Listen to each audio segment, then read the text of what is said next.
What up, my cruisers? In this one, I'll be showing you how I changed my valve cover gasket with the help of my homie, Christopher Fixtopher. So I got my Land Cruiser back in 2019, and it's been leaking. But a little over 2 years ago, it got real bad to the point where I had to almost put 2 quarts when I drove from here to Moab, Utah. But I've been off-roading it still in Utah and here in Arizona as well. So I finally decided to tackle this leak, and this is how you can do it too. Alright, let's cruise.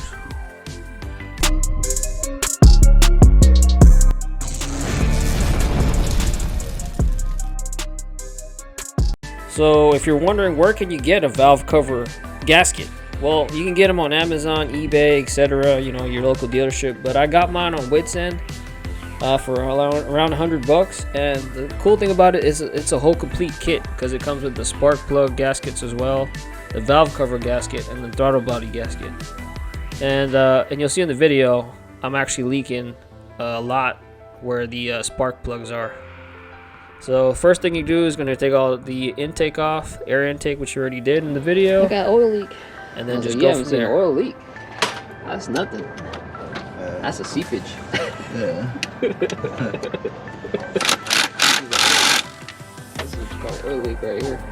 So if you guys notice your leak coming from more up top than from the front or the back, and then dripping down like you can see here in the video, it's probably going to be your valve cover gasket. So you're going to want to change that at least, and maybe your spark plug seals, because my leak was actually really leaking from my spark plugs.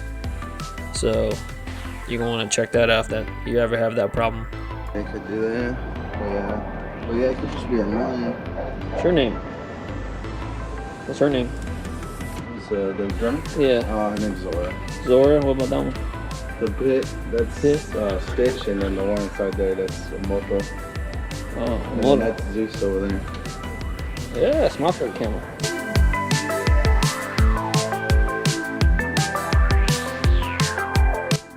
So what you're gonna need, obviously, some tools, a 10mm at least, and some pliers and a screwdriver.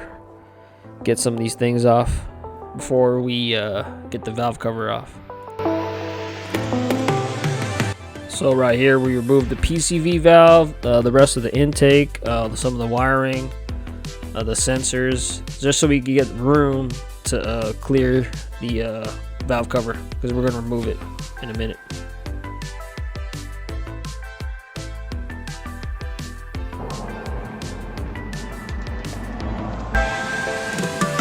To mess up the adjustment, so yeah, the less stuff you have to take off, the better. yeah, it's just easier to put back.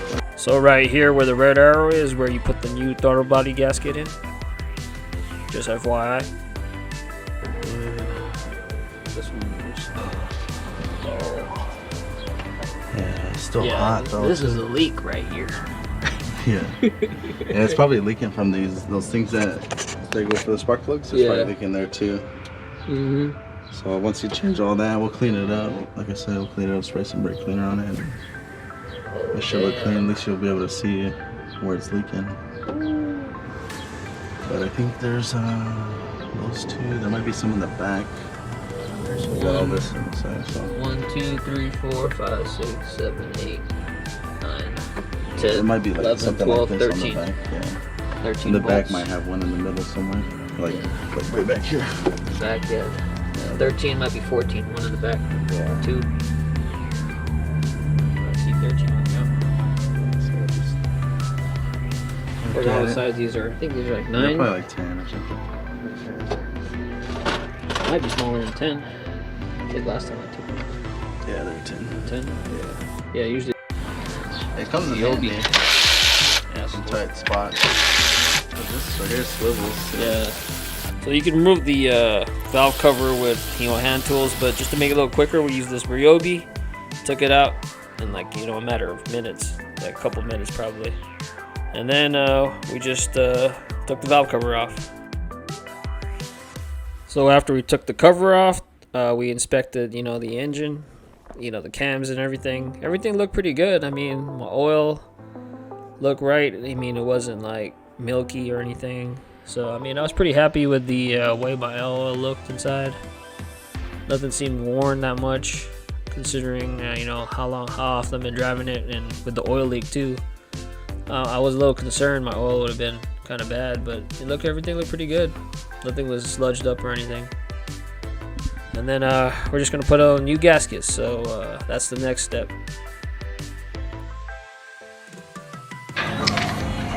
So if you got a leak, it might be from the spark plug gaskets.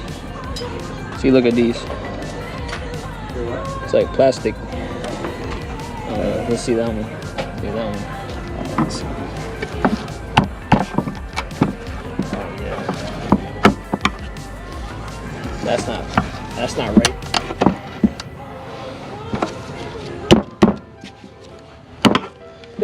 God damn.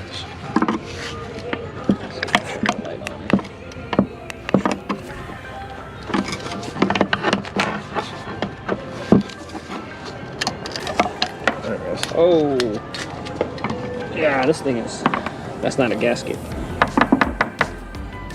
What the? Oh, the rubber is completely broke off. Yeah, I don't know, it's just It's a plastic part in front of me.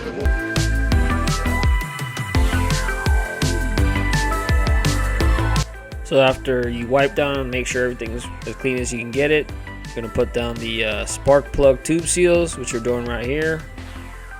Just make sure everything's clean, and new tube seals, aka the spark plug gaskets, just put them in, and then we're gonna put this valve cover gasket on, and then we'll put it back on the engine.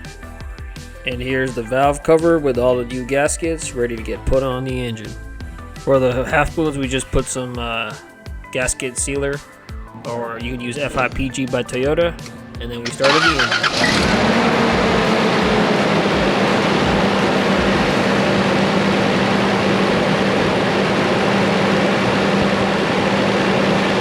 So after completing a project like this, or any project dealing with your engine, it's always good to check, make sure everything's connected.